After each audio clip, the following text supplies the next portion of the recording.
You are listening to the Creative Women's League podcast. I'm your host and biggest fan, Kate Toney. Creative women entrepreneurs all over the globe turn to the Creative Women's League for social media advice, marketing help, and to get their minds in the mode to achieve bigger than they ever thought possible. Whether it's hearing the journey of your favorite creative badasses or the expert business advice shared, CWL is here for you with a whole lot of laughs, heaps of honesty, and endless support. Because over here, we know the secret sauce to building your creative empire all starts with motivation, inspiration, know-how, and community. If you want to exceed every goal, defeat the doubt, cast out fear, and connect with your fellow creative Wonder Woman, well, my dear, it's time to join the Creative Women's League.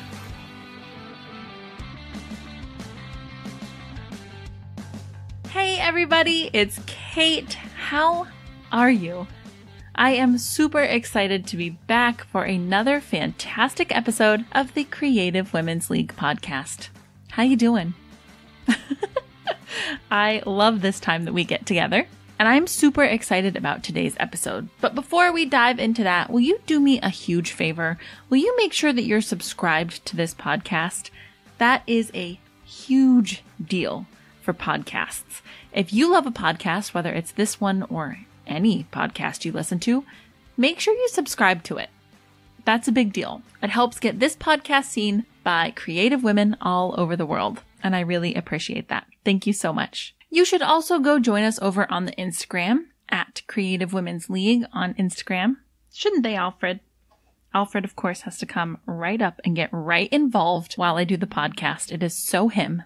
For those of you who don't know, Alfred is my dog. He's a little hound dog, and he is really good at playing pathetic, especially when I'm not paying attention to him. So here he sits. He also recommends that you go join the Facebook group, Creative Women's League on Facebook. I get asked weekly, actually multiple times a week, about being on the podcast. From awesome members of the CWL to random people I have never met. When you have a podcast, you get asked a lot. And I have a lot of reasons why I choose to invite a certain guest on the show. And actually, we should do a podcast episode about that. I will write that down on the master list of podcast episodes so that you can know some things that podcasters are looking for in guests. And let me tell you, I have had a bazillion people that I would love to have on the show, some of which never make it because of a few simple, stupid reasons. To be honest, there's a lot of reasons why I have nixed guests, a lot of dumb reasons why I have decided against reaching out to somebody, and a lot of really good reasons why I have decided against reaching out to somebody. Today, we are going to go over 3 frivolous, annoying, shouldn't be a thing reasons, because I don't want this to happen to you. These things make me so pissed off because they're dumb. They shouldn't be a problem for anybody. But for you, they are a great learning point because not only are they annoying for me and other people trying to have you on their media, their podcasts, YouTube videos, write pieces about you, having you write pieces for them, whatever it might be. This is also annoying for your customers. This is annoying for people looking to get to know you and be in contact with you and know about your business. We don't want to piss off those people either. So the first thing I want you to know about this process, this is separate from the list, is that I do most of my searching for guests via Instagram because we're pretty much an Instagram-focused podcast and company. It's also easiest. I spend so much time on Instagram for the Creative Women's League. It's the easiest way to get to know somebody, find great people, and have them on the podcast. It's also a great portfolio of work and the easiest way for listeners to be able to keep up with the guests, right? So if I tell you to go to their website, I bet you're not doing it. But when I tell you to head on over to their Instagram, you're likely over there anyway. So a lot of these reasons focus on Instagrams and web presence, but I'll get started and you'll see. I just thought that was an important piece of information because there might be other things for other podcasts, but we are pretty focused on Instagram. So these are the 3 most common and most avoidable reasons that I have decided against reaching out to someone to have them on the show. Number 1 is I can't find out any information about the person behind the brand or any information about the brand itself. I can fall in love with an Instagram. Like I said, I do most of it by browsing, by someone talking about somebody else, and then I go check out their Instagram. I go to their link, right? Because we only get one link on Instagram, one clickable link. I'll go to the link in their bio, and I can't find anything about the founder of the company, anything about the company and how it got started. It's just like basically a glorified store, or their about section has 0 information on the people behind the brand. I've gone to about sections that basically just have a link to an Etsy. It's killing me. I can't stand it. I love what I'm seeing, but I don't even know if this owner or this company fit into what I'm looking for to be on the podcast. I also love to do research on a person and their company long before I extend an invite to them, because that makes that invite email a lot more personal. I can quote things directly from their website. I can reference things on their Instagram, and I can tell them exactly what intrigued me about them. There's even times where I have not been able to figure out what the company does. How about that? A beautiful Instagram showing crocheted blankets, and I can't figure out if they're selling the patterns or are they selling the blankets. It's a nightmare. So at first I'd always press on. I would figure it out. I'd reach out to them anyway and say, listen, I don't know a lot about you. But now as the CWL grows, these people are just getting weeded out. They aren't getting invites. And might not hurt them that the CWL is not inviting them to be a part of the podcast, but if I'm not inviting them, who else isn't inviting them?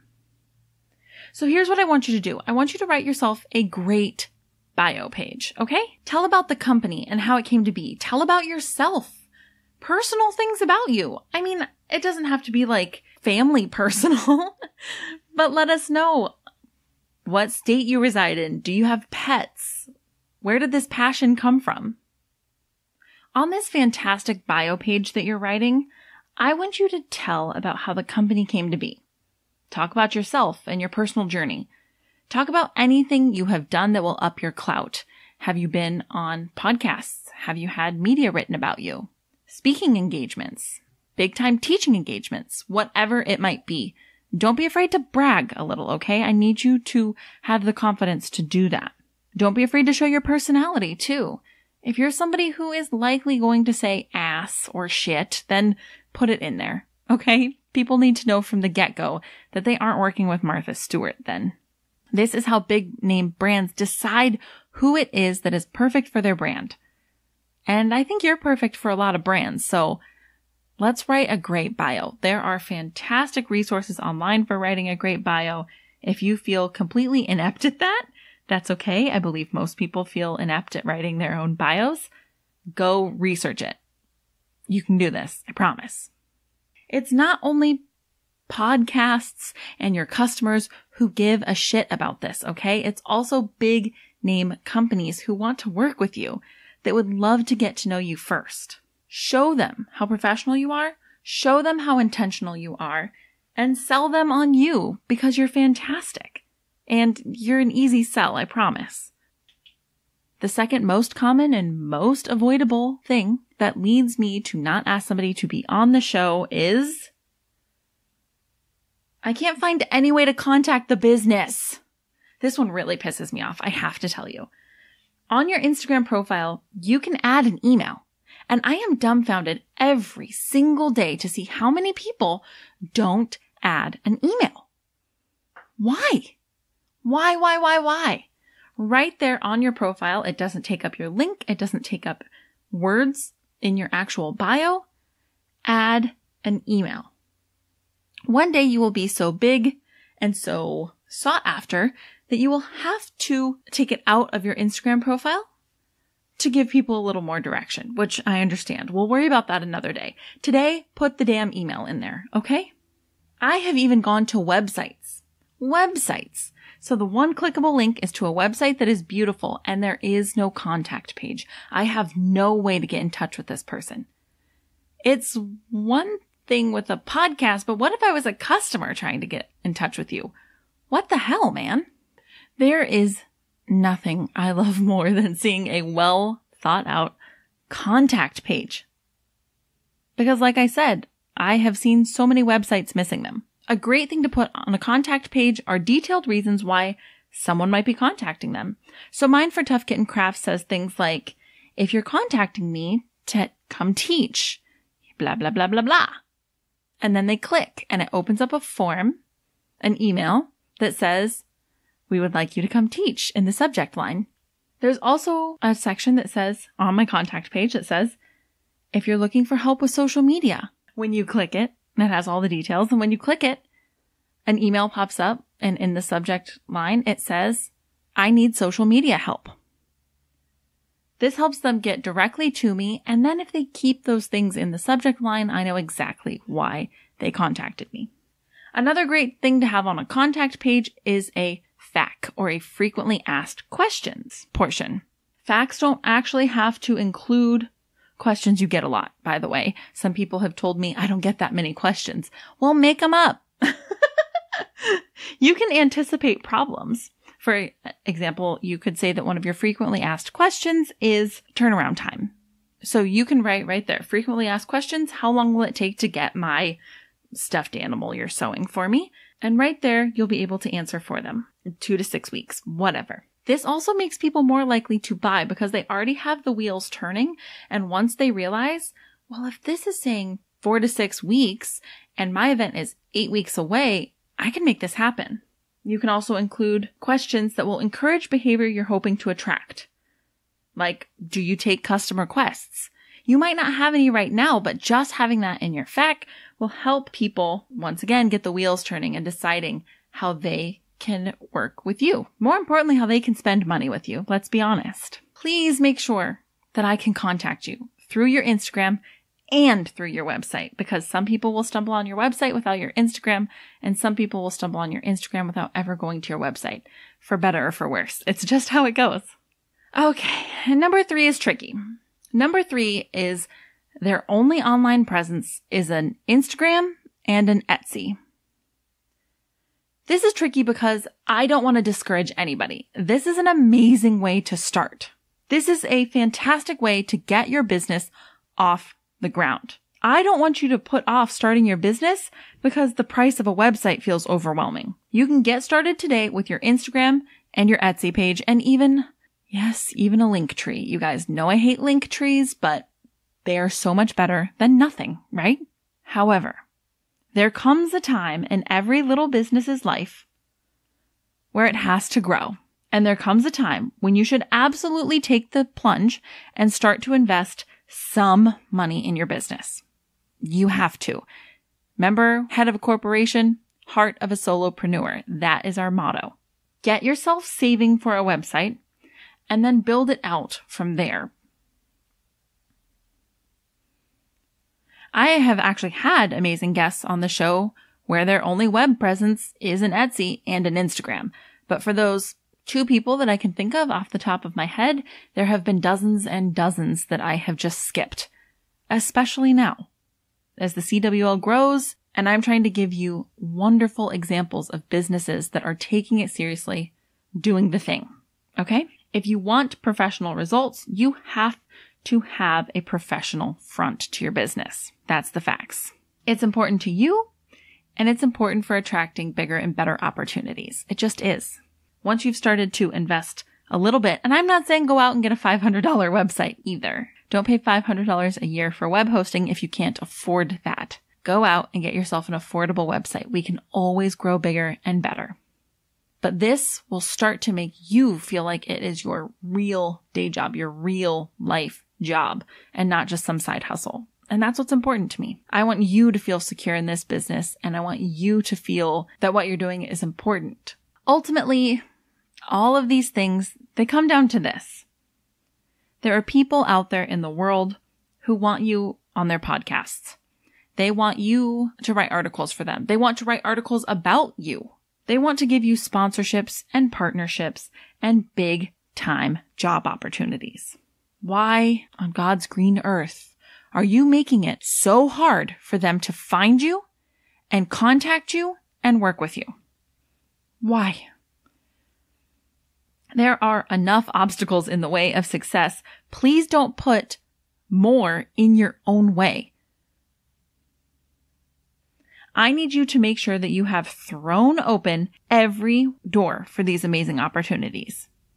Leave the path completely clear because you deserve these opportunities and I want them to work for you.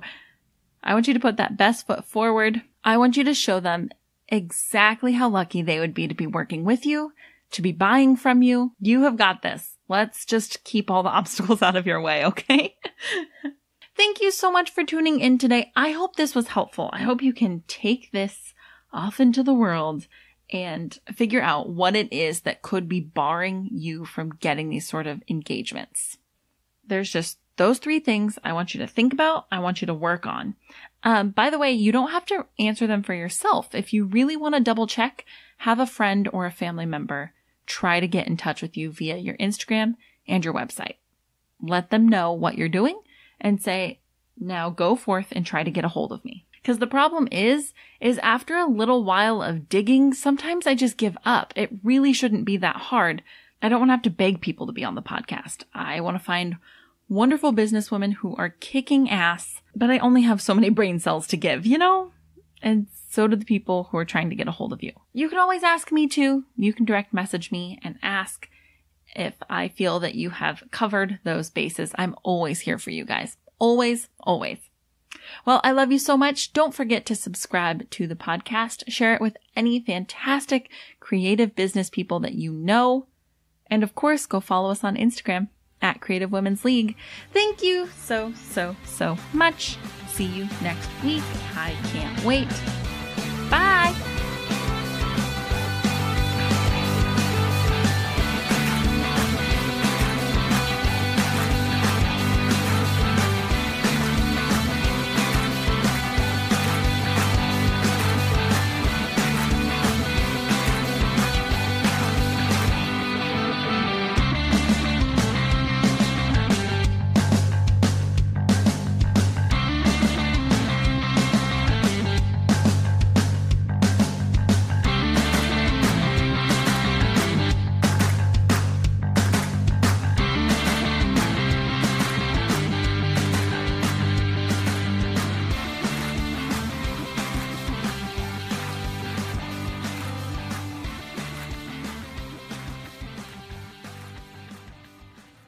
You're still here?